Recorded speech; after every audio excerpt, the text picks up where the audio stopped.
Jeffrey, that was excellent. Thank you, Shalel, for that excellent music. I never met Walter Russell. He died in 1963, the year I graduated from high school. I met Lael Russell in 1971, and I worked here with her at Swannanoa in 1972.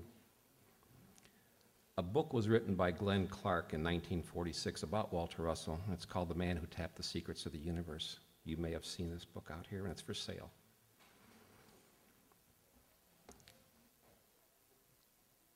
In this book, Walter Russell stated to Mr. Clark, Mr. Clark asked him, "Can you give me the secret of your life?" And Walter responded, "Yes, I believe sincerely that every man has consummate genius within him. Some appear to have it more than others, only because they are aware of it more than others are.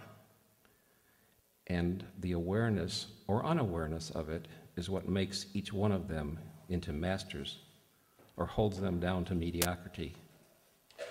I believe that mediocrity is self-inflicted and that genius is self-bestowed.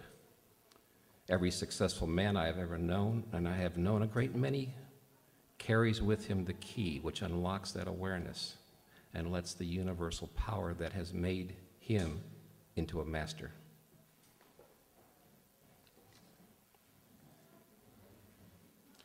"What is the key?" I asked. This was Glenn Clark speaking. He says, "That key is desire." Walter says, "That key is desire when it is released into the great eternal energy of the universe." Our next speaker has tapped into this genius. For 15 years, she would get information, mostly in her waking hours, just after sleep. A lot of times, she would not understand what she was receiving, but she wrote it down anyway. And she wrote charts, and she wrote scientific information. A lot of it she understood. I met our next speaker at homecoming last year. She sat in the audience just as you are sitting, and she listened to someone give a lecture about Walter Russell. She then recognized many of his drawings, and she had recorded many that were similar to hers. She finally realized that someone else had understood her work, and that the past 15 years that she had experienced had not been in vain. No, I didn't meet Walter Russell, but when I'm in her presence, it's like I'm standing and talking to Walter. Even though I want to make sure that you understand that she's tapped into this information and that this work is her own. I like to think of her as the woman who has tapped the secrets of the universe. I bring to you our very own, and let's give a warm welcome for Miss Devi Herrsche.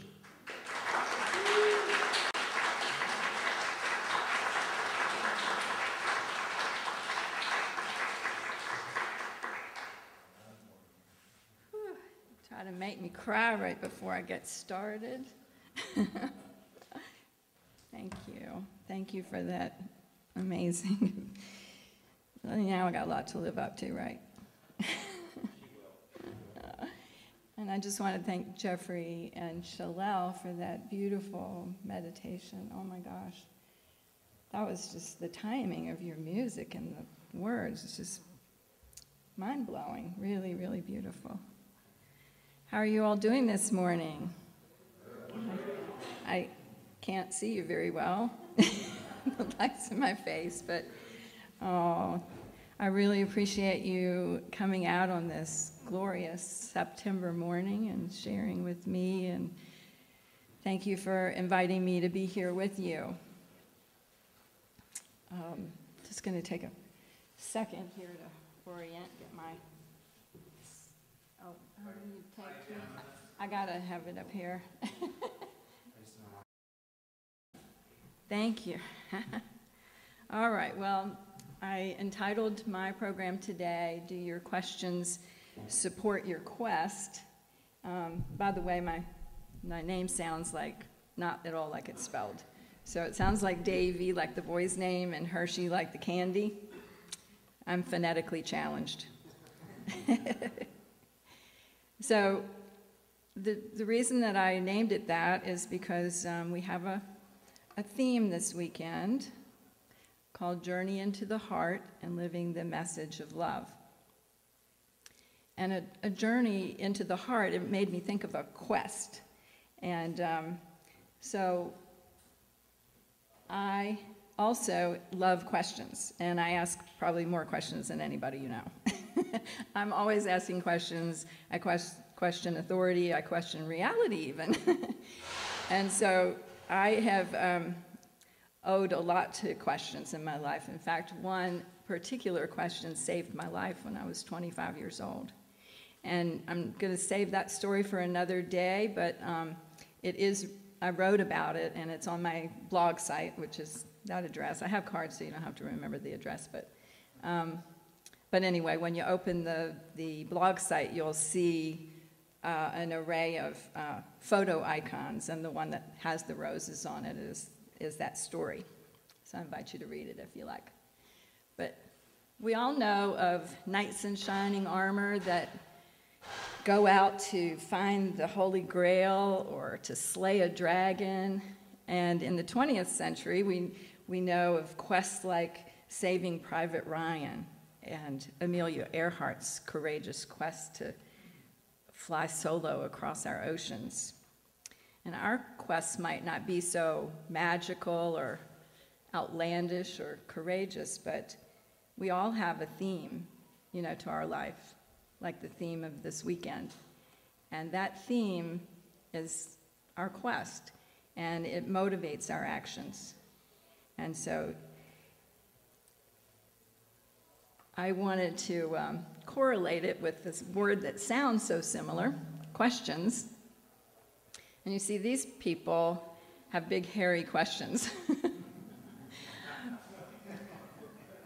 But they're not going anywhere. They're not going out into the world like we do with a quest. They're standing there waiting for the answers to arrive to them. And so our quests push us outward bound, and our questions pull answers that are inward found. And I love that little icon. It's a footprint and a question mark combined. And the footprint is symbolizing our outward quest and then the question. So 15 years ago, what happened that started the story that Dan began to tell you, I read the Tao Te Ching. And when I got to chapter 42, this is what I read. The Tao begot one, one begot two, two begot three, and the three begot the 10,000 things. The 10,000 things carry yin and embrace yang, and they achieve harmony by combining these forces. And something came over me in that minute, and I just realized, oh my goodness, that's a story of origin, a story of the beginning of everything. And I realized that the story that I had known since childhood was the one in Genesis. And it sounded so differently. And in fact, Genesis kind of, I sort of had discounted it. I couldn't get past the fact that green plants got put on Earth on day 3 and there wasn't a sun in the sky until day 4. And I'm sorry, but I was just, if you know anything about photosynthesis, that just didn't jive. So I sort of threw the baby out with the bathwater when I was much younger. And it wasn't until I read the Tao Te Ching, ironically, that I revisited Genesis.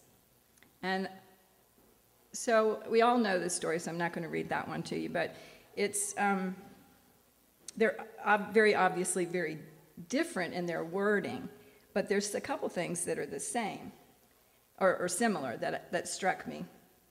And so first over in the Tao Te Ching, in the bolden letters, words, the 10,000 things carry yin and embrace yang. Those are opposite movements. Again, the yin is pulling towards, yang is expressing outwards. And God divided the light from darkness. There's a parallel structure there about opposites, being recognized. And so I saw that, and then at the end, those opposites that had been differentiated got reintegrated. They achieve harmony by combining the forces, and the evening and the morning were the first day. That's just showing a process of going out separately and then coming back to the whole. Okay? I really love to ask questions about universal principles that can account for seemingly unrelated appearances. And I thought that image was really cool because it just depends on how you look at it, right? One thing can look completely opposite from different points of view. And I thought perhaps that the same thing was going on with Genesis and the Tao, that they were saying things that seemed different on the outside, but at the inside they were really one and the same. And so that became my deep, pondering question. And in fact, some might call it an obsession. I just got latched onto this and I wouldn't let it go. And it's like music playing in the back of your head all the time. It just stayed there. And after a week, something amazing happened. I was waking up in the morning, and as I was awakening, I felt suspended between the surreal kind of dreamlike state and the normal waking mode when you arouse in the morning. And I was just suspended. But you know how you're paralyzed when you're dreaming so that you don't flail around and you don't get up and do irrational things? I felt like I was sort of paralyzed in a way in this state, but it wasn't muscular paralysis. It was more like a paralysis of the part of your mind that has to assess things and figure out what they mean and all of that. It was just gone. I could, that part was gone, and I was just suspended in this state where I could observe without that judgment. And that was pretty amazing, and if that had only just happened, like once, I would probably still remember it today as being significant. But what happened is it actually kept going. And day after day, the same thing would happen. And it would show me amazing patterns as if they were arrayed on a chalkboard in my mind. And, I didn't really know what they meant, but they would persist day after day until I sort of got a feel for it. And once I did that, then it would shift and it would morph into something different, almost as if an affirmation that I had understood something and I was ready to go to the next chapter or something. So over time, I've been able to learn how to linger longer in that state in the morning. And I don't know if any of you had played with those magic eye books, where once you get your eyes focused right, you can kind of relax and start looking around at the 3D image, and your eyes will stay focused like that, right? And so what happens when I'm in this state is I can start to kind of move around in there and interact with it, But it's still not judgmental. It's just exploratory, I'm just taking it in. That's the best I can explain it. It's really, I guess you have to be there. So, I tried my best to record things that a lot of it was mathematical stuff. I had no idea what it meant. I had to hire an algebra tutor one time to try and tell me what in the world I was seeing. I graduated only from high school like 42 years ago, so I couldn't catch a break. I didn't have a clue, but I was seeing geometrical things, relationships, proportions, numbers, all kinds of stuff. I just wrote them down like a la The Beautiful Mind, and So all that I could really do was to, have a question in my mind and try to figure out some way that I could understand it. So I go to the bookstore, I go to Barnes & Noble with the question in my mind. And somehow a book would twinkle at me, get my attention, and I'd pick the book up and open it up, and lo and behold, there's the answer right on that page telling me exactly what I wanted to know. And that happened so often that it became my routine. I mean, I could count on it. I just would do that all the time. How many books did I buy? A lot. Because, of course, you can't leave without that book when it shows itself to you like that, right? So after, all these years, I can say that I've been homeschooled by library angels. And also by wonderful authors with the foresight to write about complicated matters in layman's terms so that a person like myself can find the answers. Thank you to those people too. Oops. So it was like, the process was kind of like I was trying to piece together the puzzles of a metaphysical puzzle, that I didn't have a box top to follow. I couldn't even tell where I was going. I had no idea what it was going to be, but I got little pieces, and I didn't know what to do with them, and at first they didn't fit together, and then after a little while, a few of them would start to cluster together and fit, and then, over time, more and more of them have come together, and the picture's getting fuller, and so that was kind of my experience. Another kind of question that I really like is one great big question that when you get the answer to that, it gives you the answers to a whole bunch of other little questions. Just, it's awesome. And that kind of happens to be the type of question that I ask. Little did I know at the time, but I asked a question that was very comprehensive. And I can say that in the last 15 years, I've been living in the belly of that question. And the answers that I've gotten from it are so rich and amazing that they're certainly life-changing. I don't know if I'm ever going to move out of this question. There's still lots of nooks and crannies that I haven't explored. My friend Nappy, who's here with me in the corner, hiding in the corner back there, she was really the first person, and for a long, long time, the only person who had the patience to just sit for hours and try to listen to what I was trying to process. I had no idea what was happening to me, and I just wanted to talk about it, and it was not so easy for many people to hear that, but Nappy was able to pay attention to it. She took me seriously, and she took notes, and all the while she was running a daycare center that my daughter attended since she was 8 months old. So Nappy is my daughter's other mother and my sister in spirit. And my daughter's 22, so I've known Nappy for 22 years. And I want to give a little credit over here to Ron, who I've been married to for 25 years. They were the only people that heard the blow by blow as it started happening. And Nappy, I have to say, I had a little more patience for it than Ron, but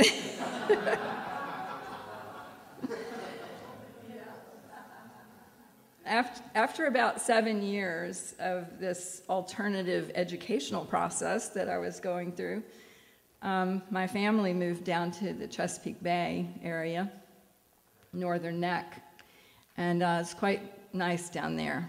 That's one of our sunsets. And I love being at the beach. I love hearing the lapping waves and the entrainment, the relaxation from that. I kind of communicated a lot less with Nappy, and I was homeschooling my daughter for the last 2 years of her high school and trying to get the new house organized, and Ron and I wrote a screenplay, and there were lots of things going on that put my process, or at least the recording of it and, focusing on it, had to go to the back burner, And so I started feeling a little strange, because as I wasn't giving it the attention the chalkboard in my mind turned into a glass wall that just decided to hang around with me all day because I wasn't doing with it what I needed. So now it's like going to put itself front and center, right in front of me. So now I have this glass wall with all these patterns and things on it, always in front of me. I mean, I basically have to kind of look through it to deal with the normal world, just like you look through a screen of your window to see outside. You don't focus on that. So it's tricky, and kind of makes you feel like an odd duck, you know? Everybody else goes along fine without glass walls in front of them, but, you know, it does make you feel a little alien. So after a while, I kind of had the sinking feeling that my train was on the wrong track. I had this incredible process going on, and I really was feeling more and more compelled to address it and take it seriously and give it more attention. Living the way I had been, I had a couple of kind of soul-wrenching part-time jobs and all the stuff that had happened since I moved down to the Bay. I just got to a point where I felt like it was no longer doable. I just couldn't stay on that track. And so I got a little writer's cottage in Scottsville up here. And that's about a half-hour south of Charlottesville. And it's just a tiny little place, and I totally adore it. It prevents me from having housework to do that's of any size whatsoever.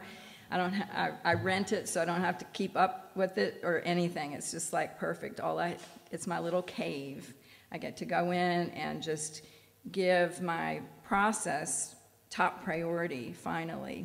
My daughter graduated, we were retired, so finally I got to put this to the front, and so it was a long time coming. A few months after I moved up here, she's surprised, there's Antonia, some mysterious things happened that led me to Antonia, and I went to her talk. She does a wonderful program every year on Valentine's Day weekend called the Celebration of Love, and a friend of mine told me about her, and that she was into geometry, the sacred geometry, and I thought, oh, that would be fun. But when I heard about it, I was still living down in the Bay, and there wasn't really a way for me to come. So for some odd reason, I never threw that email out. It sat in my inbox, and so when I moved up here, I thought, oh, I wonder where that is related to Scottsville, and lo and behold, it was a short drive, and I could go up there. I met Antonia, and we clicked and became good friends, and it was she who invited me to come and hear her talk last year, and that's what brought me to Swannanoa for the first time. And so that weekend, since I hadn't seen Nappy in a long time, I asked her to please come stay at my cottage with me and attend the festivities here with me. And so she saw the need last year for recycling and volunteered to take care of that for us this year. So how about a hand for Nappy?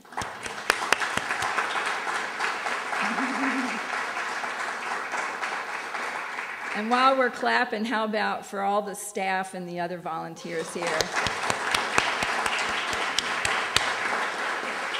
Amazing.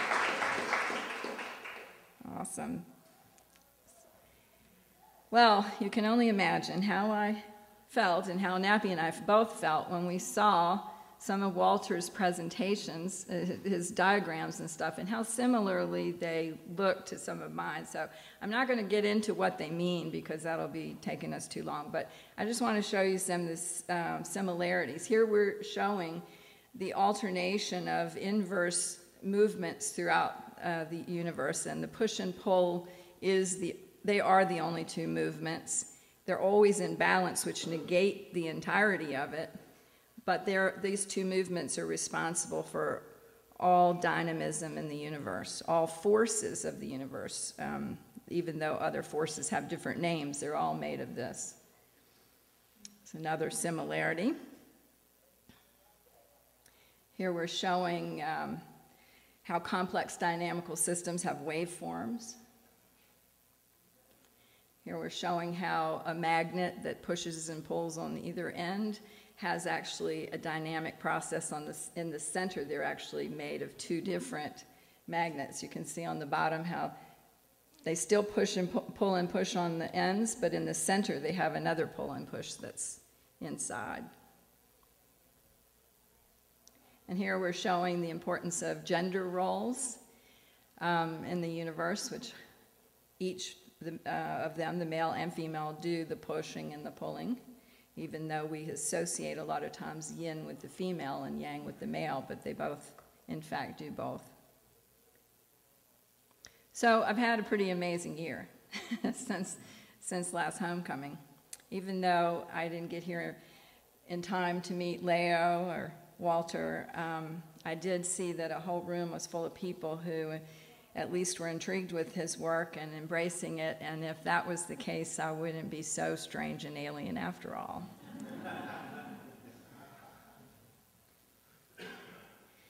So, Dan Johnson and Gary Wallace and Richard Grant were my first three friends that embraced me and introduced me to people that they knew and became my brothers in the one heart. And I just wanted to thank them for the warm fuzzies. All right, well, as Dan mentioned, Walter and I have a similar process, and we're both also fascinated with universal patterns. Things that are abstract as the things that we see in our dreams, don't come so easily into the part of our mind that deals with the routines of our daily life. And so Walter and I both received these insights in a rather altered state. And so Walter's state would be very concentrated around his birthday every year. He would have an illumination and stay in this intense state of receptivity for days on end. And fortunately for me, I get little bite-sized pieces. Just every day I get a little bit. I don't know. I won't say I can't handle it, but I'm sure it's a lot more overwhelming when you do it for a month straight.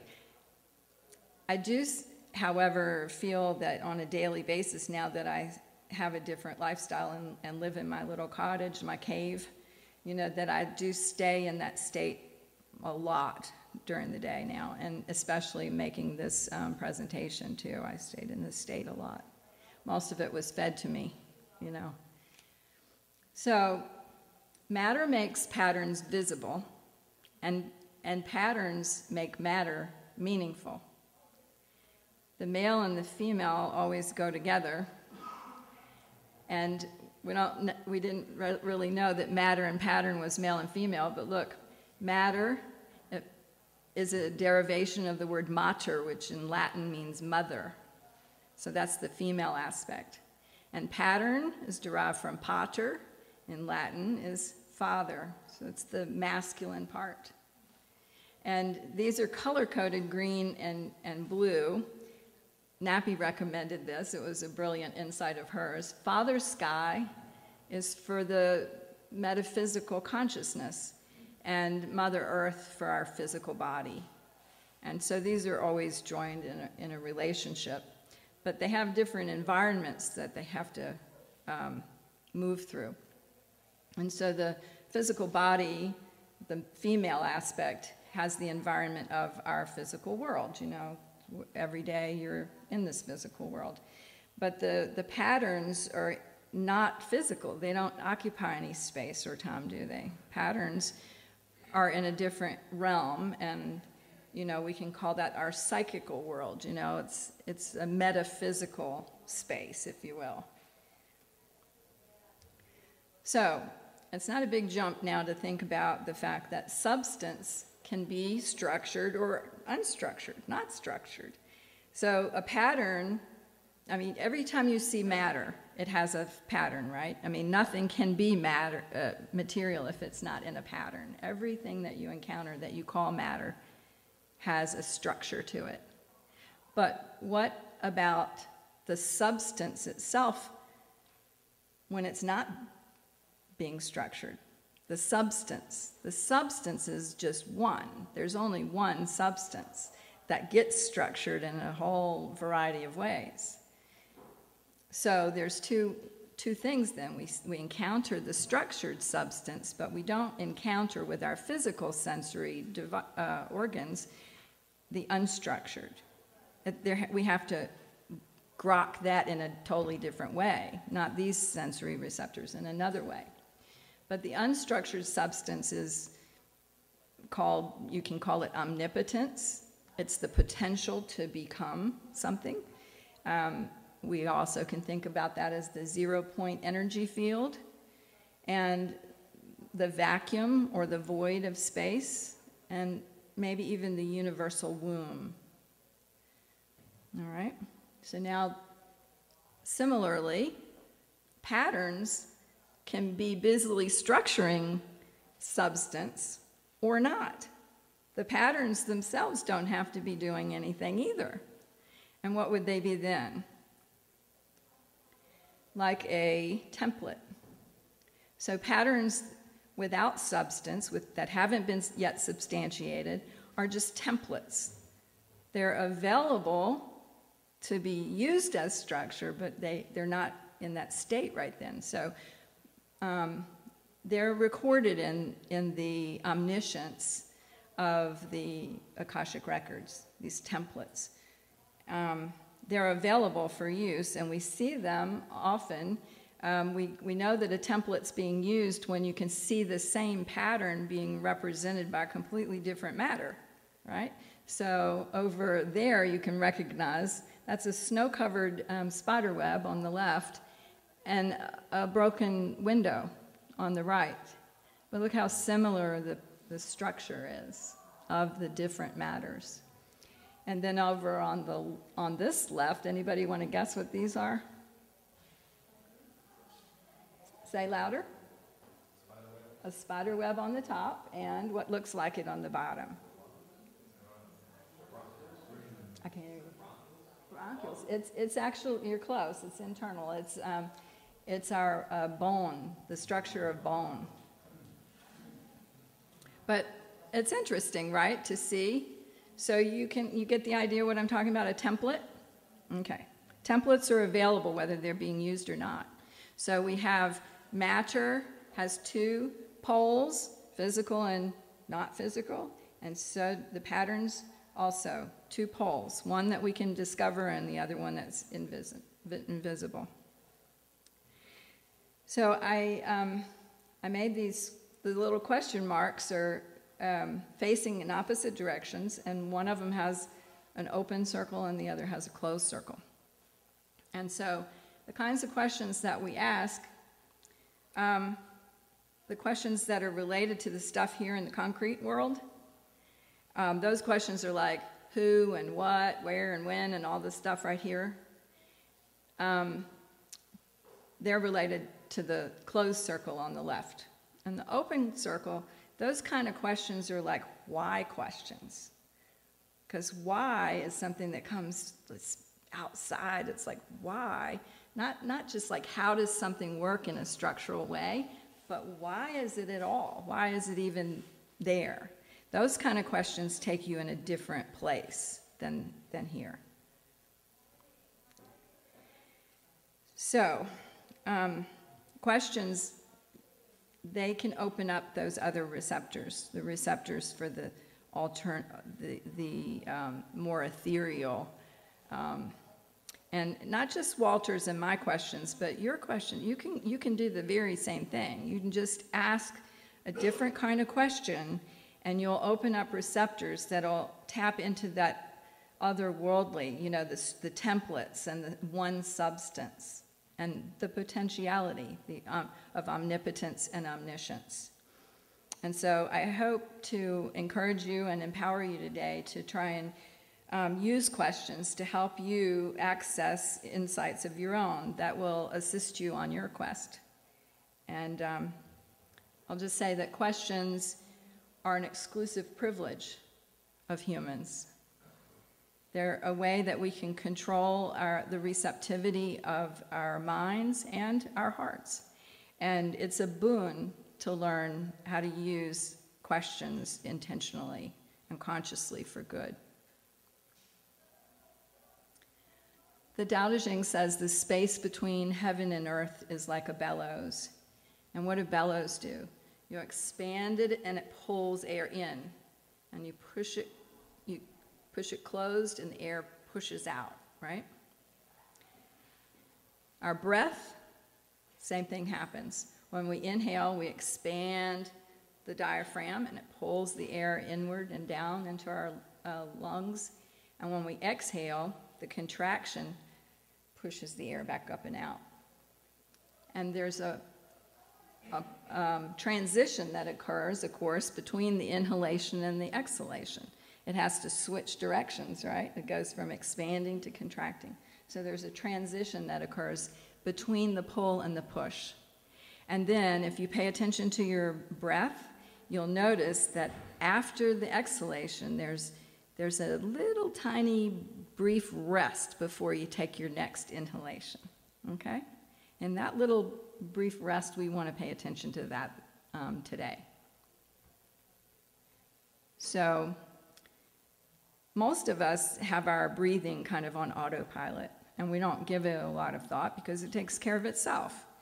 But our breathing patterns are related to our habits and very often are affected by our stress load and things like that.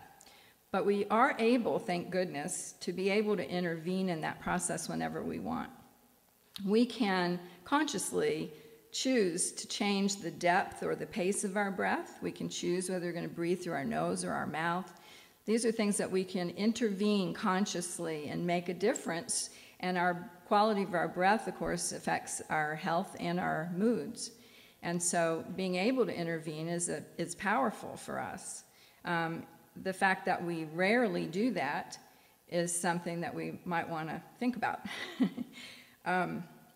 But this fact that things are subconscious, you know, our receptors, the receptors that we have to receive all of our input from the physical world, those are all beneath our conscious awareness too. You know, we just see what we see, we hear what we hear. We're not catching ourselves in the action of seeing. We're not able to really change too well the way that we see things.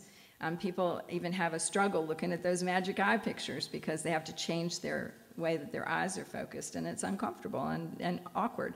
And so we don't like to really change things too much. So anything that you practice again and again goes to the subconscious. And so we've all practiced being ourselves, having our routines, our patterns, our way of perceiving, and most all of it is underneath the surface in our subconscious.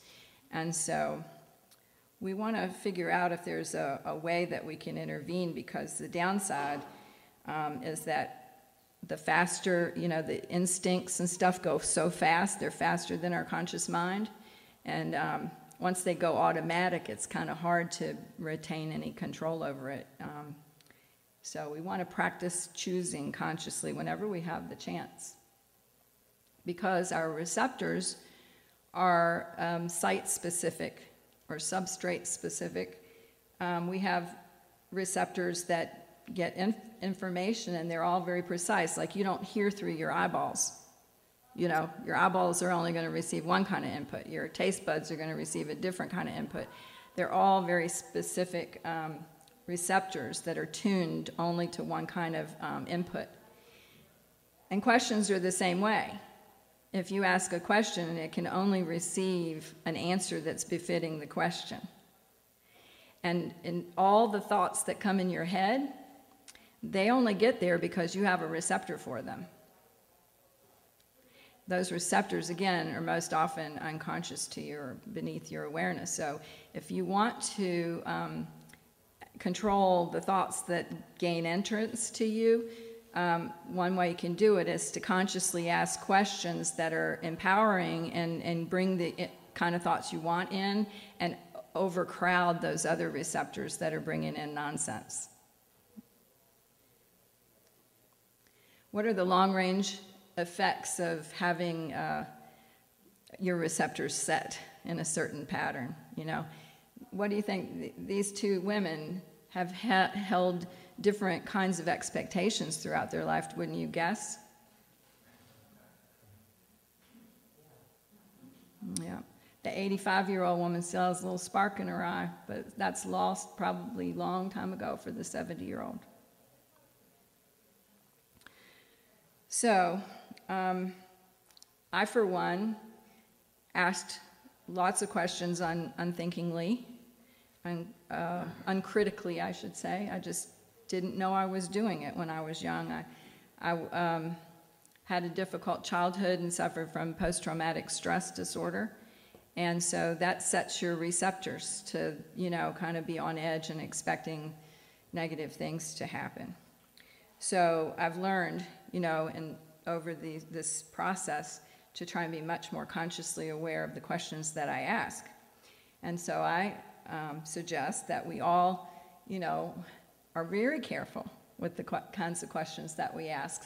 This was one of my questions that I started asking when I was a little girl. What's wrong with me? I mean, when you're being abused, you don't think that the parents are wrong, you think you're wrong, you know? And so that question became a habitual question for me that I ask for an awful lot of years. What's a better question to ask? What are my special abilities? I don't know, I see patterns. That's my, you know, so I've changed the question and my life has totally changed. How about this one? I also used to ask this one all the time. Still do a little tiny bit. But I'm better, right? I'm better.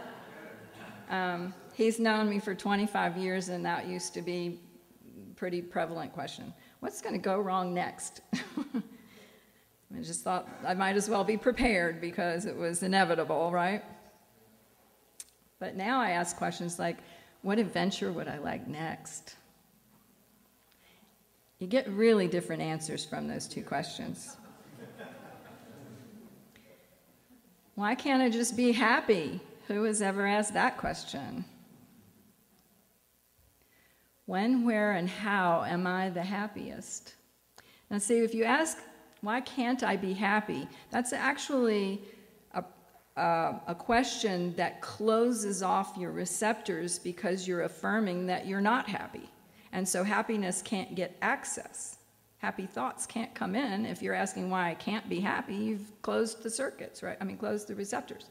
So when you ask when, where, and how I can be happy, that opens up the receptors and the happy stuff starts coming in, you see? It's the only way that they can work. What can I do to get someone to like or love me? Well, first of all, even they don't know the answer to that question, so you trying to figure it out is a big waste of time. So ask a question like this: what do I like or love about myself? Because when you find yourself lovable, everyone else will too. How could I have been so stupid?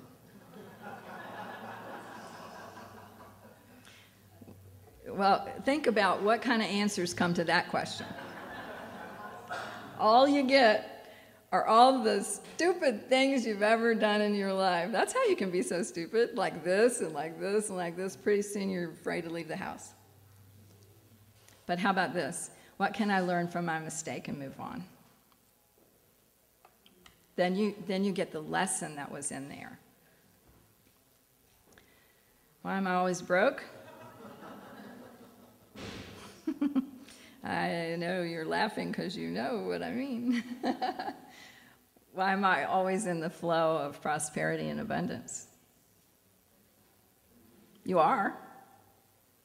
Why are you there? You must be there to receive it. Why else would you be in the midst of it all? You want it to, you're there to have it flow in you and out of you as well. Okay, well, careful questions deliver brilliant answers. This dude had a problem. He had to move a bunch of bricks from one place to another. And the only thing he had to take to make his job easier was a bicycle. So look what he figured out. He's walking there on the other side, steering the bicycle. Do you see him? See his feet down at the bottom? Is that amazing? That's a brilliant answer to a very specific question. Here's another one. A whole community had to move, and they had to figure they had one vehicle.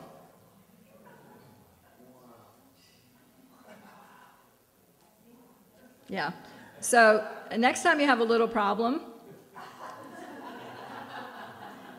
make sure to ask a careful question and receive that brilliant answer.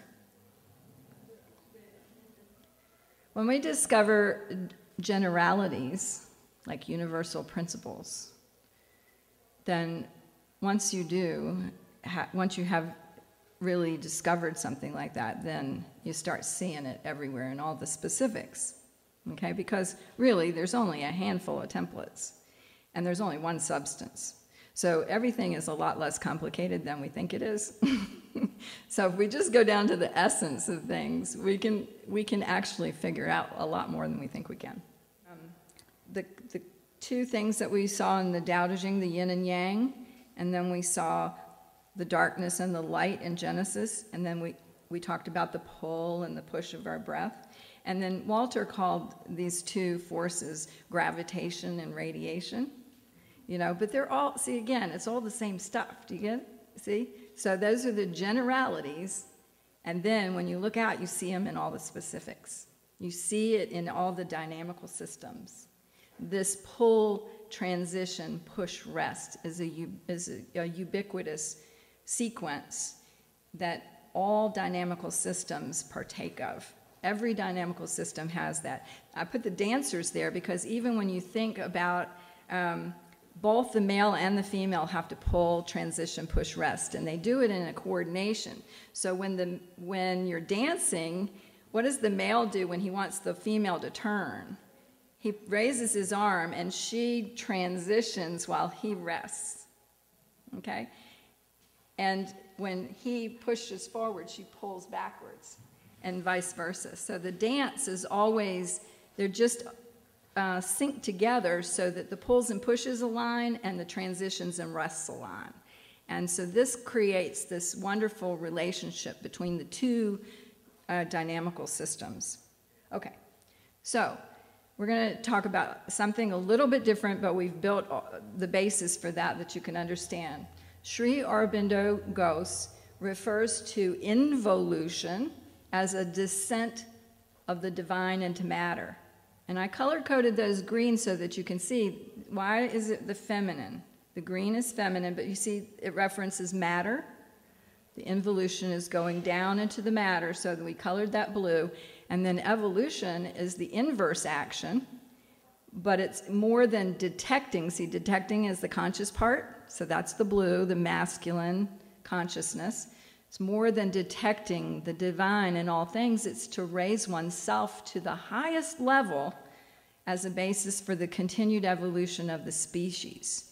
So it's not just being a nice person. There's something else we have to do beyond. It's not just being compassionate and seeing the divine in our brothers and sisters, but we have something else we have to do beyond it if we're going to evolve. So we can learn a lot from the Lepidoptera. In a single lifespan, a Lepidoptera has two completely different lives. One is a caterpillar and one is a butterfly. Can you see how there's a descension from the egg down into the caterpillar? I say it's a descension because the caterpillar lives on the earthly plane. And then there's a transition that takes place, which is that pupation, where the caterpillar has to, destroy itself in order to become a butterfly. And that's the ascension now.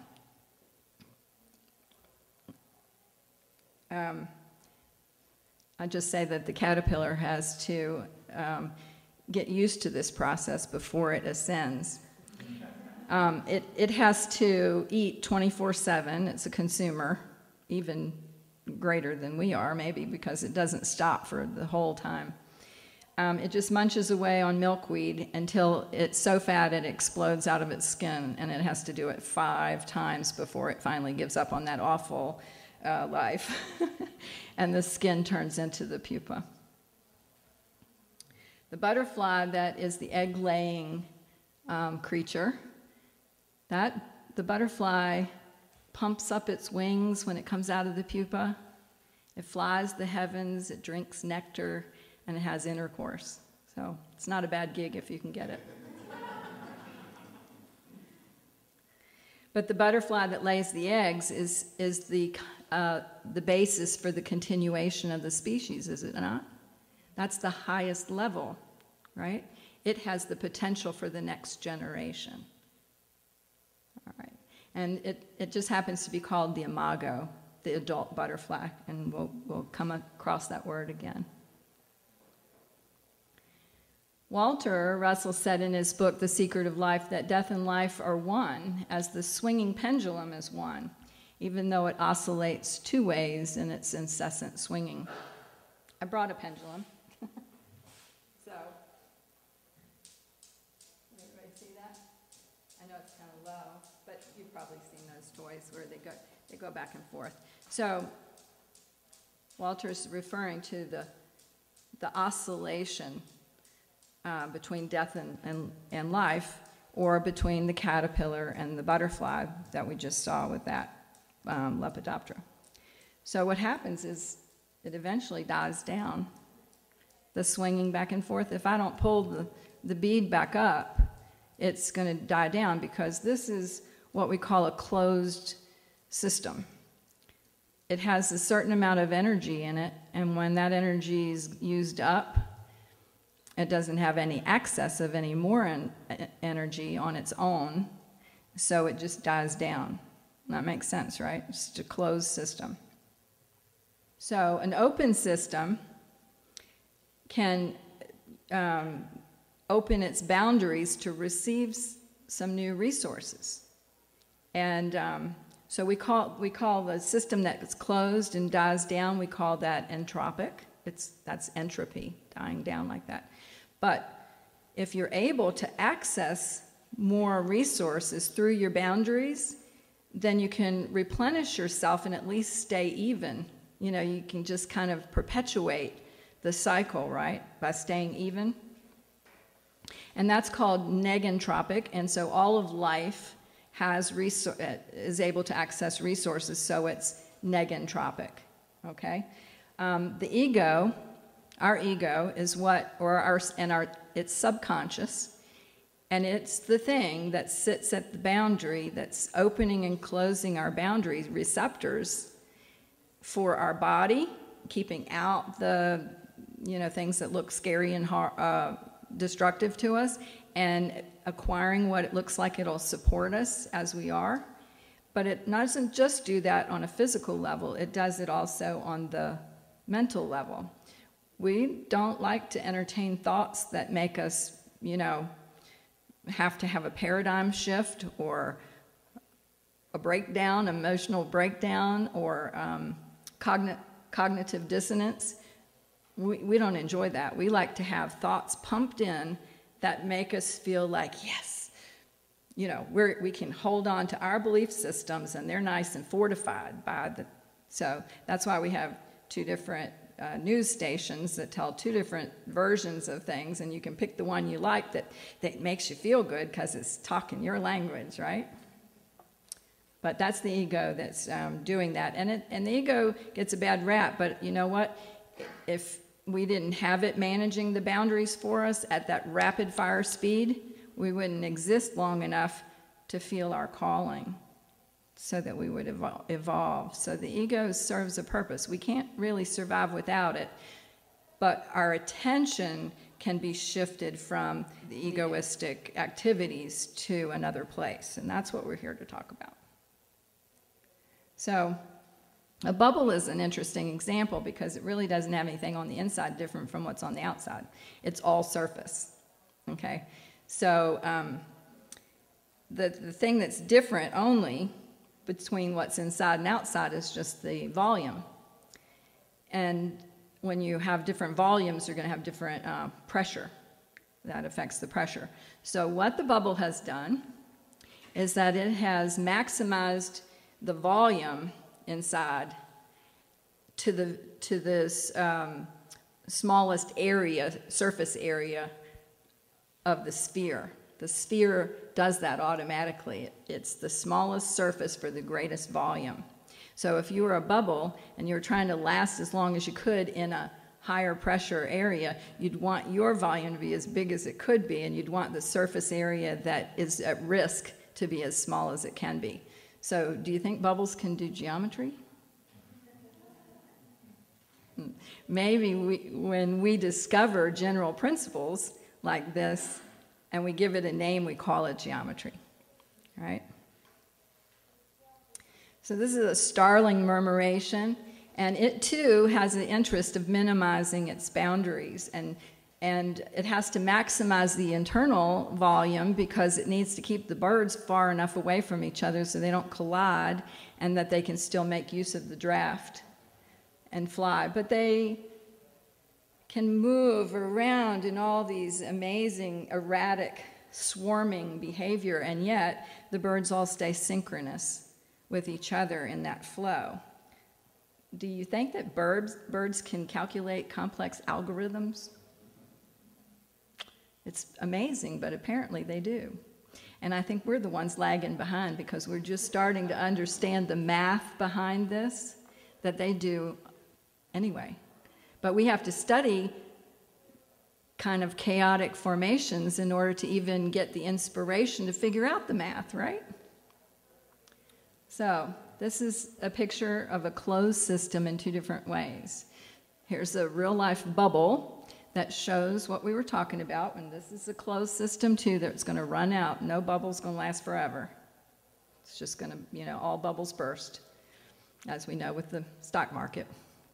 So we'll look at another example. Here's an open system, the birds, because what's flowing through them is the air, right? The air that's outside is coming right on through. It's open channel all the way through.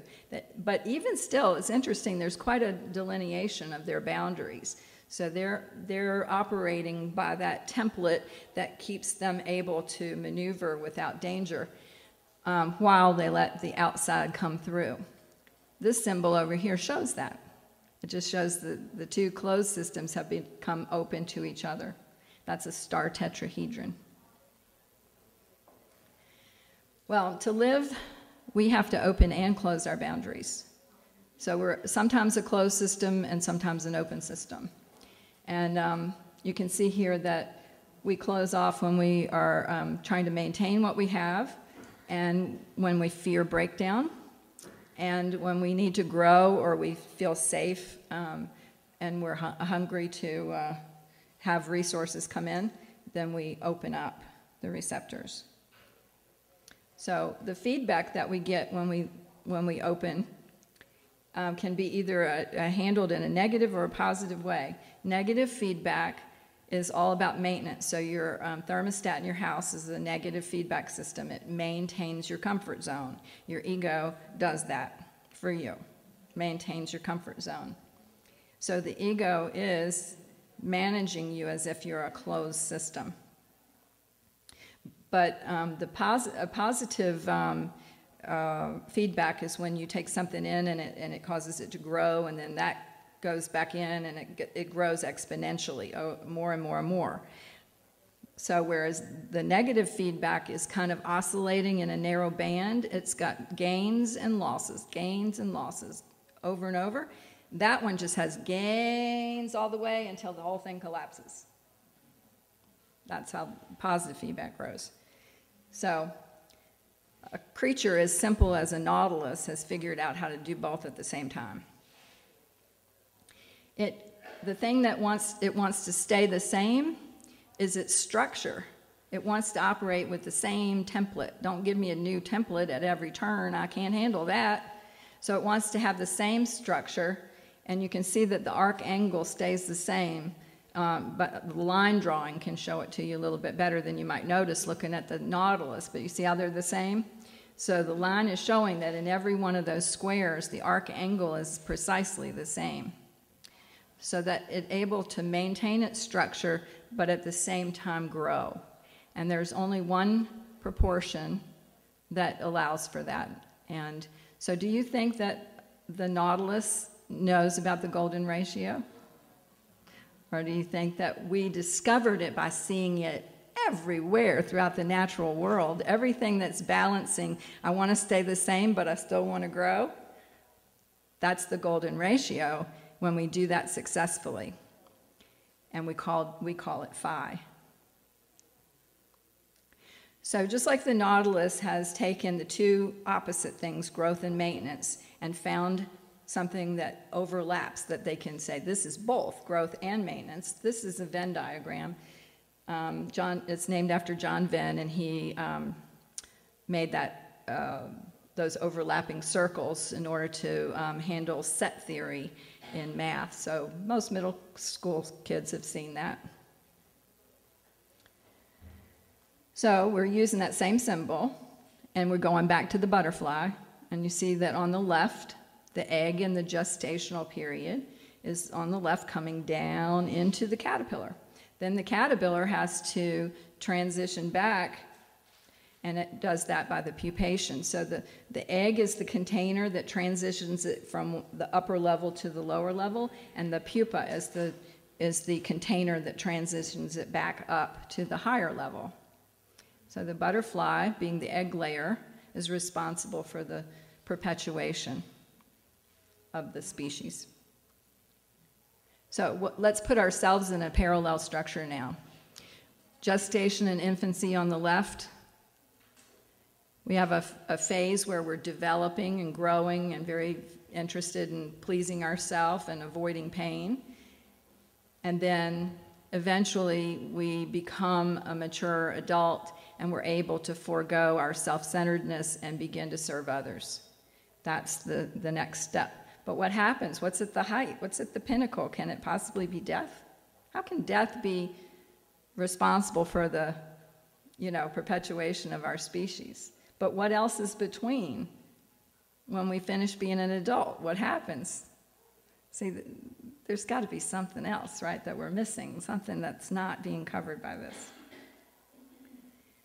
This is a cool picture I found on the internet, but it has the star tetrahedron that shows the open systems, but it's within a sphere. And that shows that our male-female selves, the mind-body complex, are inside of a closed circuit, or they're behaving together as a closed circuit. And that's why we wind down and die, because of the closed aspect.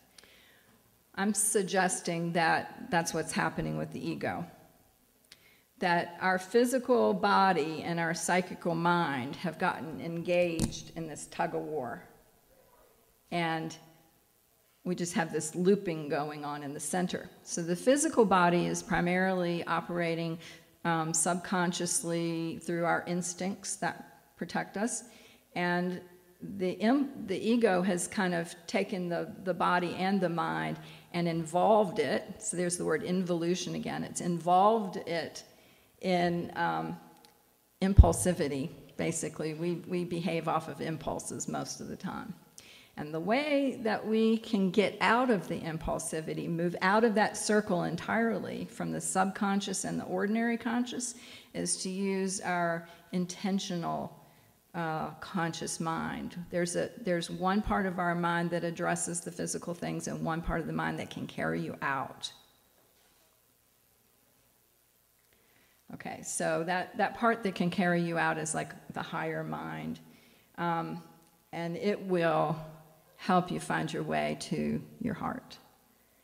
The heart being, I suggest, the higher place rather than death. Okay, so imago Dei is a phrase that in Latin means image of God.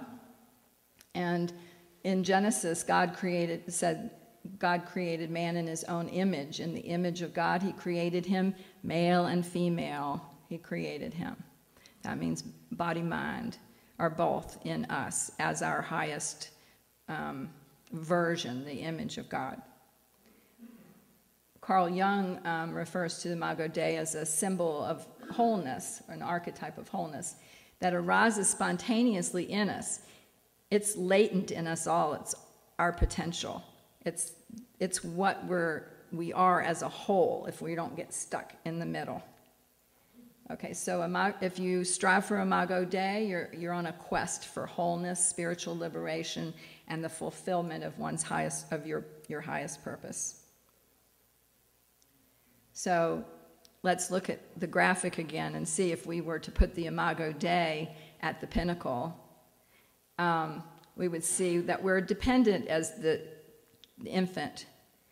Then when we are a teenager, we're kind of depending on input and circumstances and stuff like that. But when we become adult, we're dependable to others. So there's the pull, transition, push, and then the rest. And the rest is in your fulfillment of your highest potential as Imago Dei, which is independent. You don't depend on anyone else, and no one else is depending on you. You're free. You're liberated. So the way of the hero's journey is, you've all heard stories where someone's dispatched to go on a task of slaying the dragon or the demon or something that's troubling the tribe. So the poor fellow has to go off and usually finds himself in a pit somewhere, tangling with the demon, right?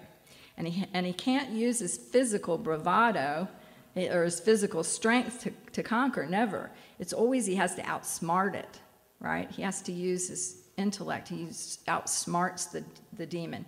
And then when he does that and he wins and he conquers and the demon can no longer be a problem, what does he do? He has to climb back out, and where does he have to go? He has to go back home and tell the others that they no longer have to be afraid, right? Is that not what the whole story of Jesus ascending and then being seen by the people that, hey, look, you don't have to be afraid of death? That's the story. It's just this one story that we hear over and over and over again, told in different ways. But there's only one path, and half the time you're on the inside and half the time you're on the outside. So when we're living, you can't go wrong. There's only one way. It's called the way, the Tao. No other way you can go. You just have to finish. The hero just tells us, hey, look, within, you've got everything that you need. You just have to look the other way. So look, you can turn that around and open it up, and you go from being the particle to the wave. You go from being the bubble to the radiating field and the drop of pebble in the lake. All right. Okay, like this. So the closed system to the open system. What happens if you just ride it out and die, in the closed system? What happens to a bubble when it breaks? Nothing. Who cares? You can't even find the speck that it makes, right? Doesn't matter. So you haven't done any harm, but you haven't done any good. We only can do good if we make it all the way back. We have to finish the cycle and evolve, not just involve ourselves and stay here stuck, right? I don't even need to say anything. That's what we do, so the world is, the word evil is just live spelled backwards. So the only problem is sometimes we're going backwards, and when we go backwards, we make a mess. But the fact of the matter is you can never really go backwards forever. You end up going the other way anyhow. So it's a self-suffocating system. If you're a closed system, it's going to die out anyway. And if you go wrong temporarily, don't worry, because you've got to come back. It's all one path. Okay. So the individual remains involved is in a closed system. The one that can go all the way is in the open system. And then we start involving ourselves more and more in positive activities. And the thing that we have to do if we want to have lasting good in the world is to contribute to our personal evolutionary breakthrough to the world soul. That's the only real gift that we can give, and that's the gift that keeps on giving. So let's promise ourselves to break through before we break down. Okay. So the world is a beautiful, magnificent complexity. It can be awesome, and it can sometimes look awful. But not to fret. Again, there's only one way. This Rabindranath Tagore said the deepest and most earnest prayer that's ever risen from the human heart is, "O thou self-revealing one, reveal thyself in me."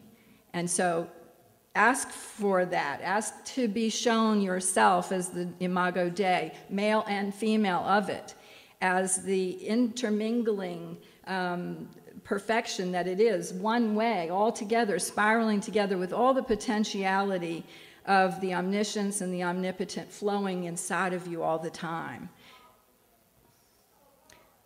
You can choose to open the receptors that give you the key to your fulfillment of your evolutionary promise.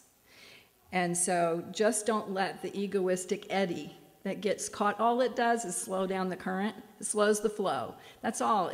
You're going to get there eventually because you're being pulled. You can feel it, can't you? You can feel your calling, you can feel that pull.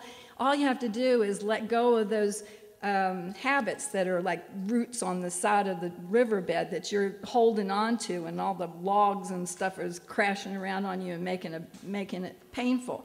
Let go and just go in the flow. It's taking you only where you can go, which is to your true self. And when you surrender all that over and over and over again till there's nothing left to give, none of your habits are left, that is what living the message of love is all about. Om Shanti.